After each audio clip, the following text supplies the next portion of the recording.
I have always been obsessed with film. From when I was a young kid, my role models were characters in those movies. Indiana Jones, Alan Grant, Andy from Toy Story for obvious reasons. Look, Daddy!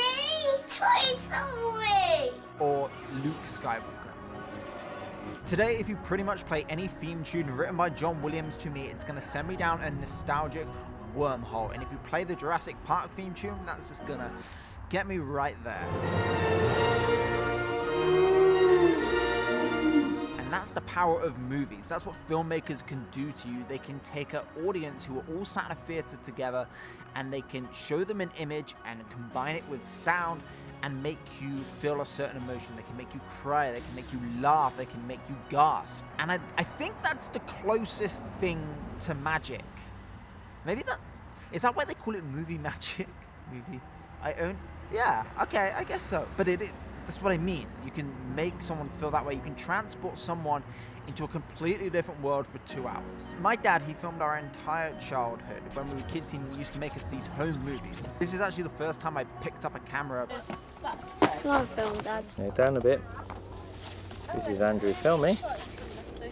There you are. Just keep it down, keep it low. And then in my teens and my early 20s, I pursued a career in music. Music was something I was really passionate about. And I played around with some videos then. I edited some vlog for our band on iMovie. But following a video route, a film route just didn't seem possible. I had friends that studied film or photography and they made some incredible movies and they went to film school, and I didn't do that. I didn't know how to use a camera. I didn't know about rule of thirds. I didn't know any of those things. I didn't go to film school.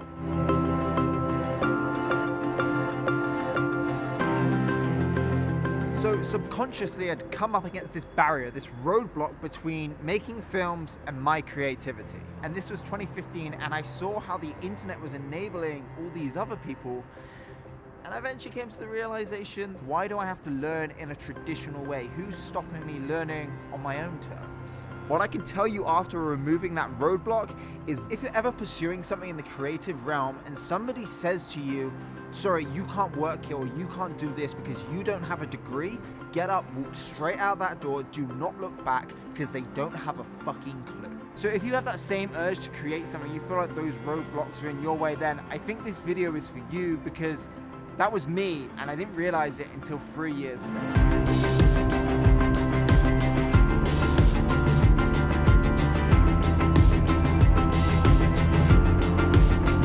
In 2016, I was on a trip in Switzerland and I wanted to share that story, but I didn't know how to use a camera. So I decided I was gonna make a video with the only thing that I had on me, the only camera I had accessible to me that I knew how to use, the one right in my pocket, my phone.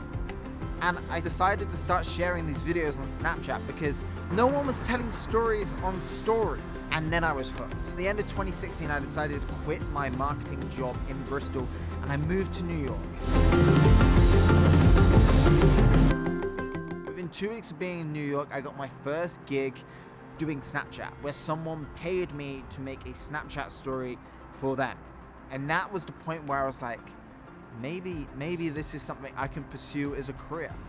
And all I needed was that one yes to validate myself about what I was doing and that I could continue doing this. And for other people to see the value in my work. And this is after being in New York for 1 month. And I'd been making videos for myself on Snapchat for only 1 year. From there, that's when I realized, okay, I'm onto something here. I'm making videos in a way that makes me happy. I'm not doing it to service anybody else. I'm making the way I want to do, and people like that, and people are willing to pay me to do that for them as well in the exact same way. And that spurred me on, that carried me on. I now live in East London. As you can see with this YouTube channel, it's not the biggest YouTube channel in the world. It doesn't have the most subscribers, it doesn't have the most views, but to me, that's not the reason I got into making videos. I wanted to share the stories that were in my head and put them out. And the form I chose to do that was video. So I'm sharing my story here because I want to build out that relationship with you here, the audience on my YouTube channel, so you can understand more about me and where I came from and what inspires me to make the videos I do. But second to that, and what I think is more important, even if it's just one person watching this who is thinking about pursuing something creative, or they're in school and they're making their choice in their GCSEs. Do I do art or film or music, or do I mean, if you want to do something creative, I say follow it, because I am also in the exact same boat as you guys. I am still pursuing this creative endeavor. If I'm on a ladder, I'm on like the second rung of that ladder, and there's a long way to go, but you have to enjoy the process. I want to be able to help at least one other person who feels like there is a barrier preventing them following something that they really want to do. This might be stating the obvious, but we are living through the best time ever to be a creative. The things that you can do within this device, creating, distributing, connecting, is insane. It may seem just like, oh yeah, like a daily thing, I can message my friend on the other side of the world on Facebook, right? It may just seem like a trivial thing to us now that we've kind of, it's just part of our everyday lives. But 10 years ago, if you told me that would have blown my mind. It's your biggest tool for creation. And if you have that itch and you're sitting on the fence like I was, weighing up the pros and cons, I encourage you to just go out there and do it, because you never know what might happen. And I want to end this video with a quote from a good friend of mine. This is Erin Kim, and she was talking about her own experience of being a creative. And I think her closing statement is such a beautiful way of honing in on what it is that we do. As a creative person, if you ever question the validity of your vision, or if you're on the anxious journey of deciding and defining your personal brand, I encourage you to consider this. Consider the people who have taught you how to laugh, how to rest, and how to take care. Put aside the worries, forget about what other people think about you, and take care of yourself. And once you've got that down, take care of each other. In this room, on the street, at your work, at your home.